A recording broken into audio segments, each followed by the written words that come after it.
तर मित्रांनो, शेतकरी ब्लॉकमध्ये स्वागत आहे. पाहू शकता तुमचे पूर्ण वावर आपल्या असं वकरून सारा वगैरे पाडून घेतले. फक्त आता मेऱ्याचे इकडचे आणि तिकडचे बांधायचे, कडाचे तोंड बांधायचे बाकी बांधले गेले का लगेच आपल्याला कांदा लागवडीसाठी तयार झालेला वावर मित्रांनो. आणि आपल्याला डायरेक्ट कांदे लागवडीसाठी आपल्याला सोपं काम झाले. सारे वगैरे पाडून घेतले. फक्त इकडचे आणि तिकडचे दोघं साईडचे तोंड बांधून घेतले का मग आपलं काम सुरू होईल कांदा लागवडीसाठी मित्रांनो. आज आपण एवढं काम केलं, जे आपलं कांदा लागवडीसाठी जे गोट वगैरे पडले जातो हे सारे असं पडले गेलेले आहेत, जेणेकरून आपल्याला त्याच्यात वेगवेगळ्या तिकडच्या तोंडाने इकडच्या तोंडा बांधून लगेच आपल्याला कांदे लागवडीसाठी वावर तयार झाला मित्रांनो.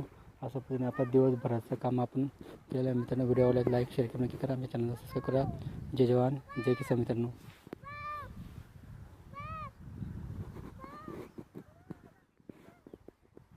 पुन्हा कंप्लीट वावर झालेलं आहे मित्रांनो.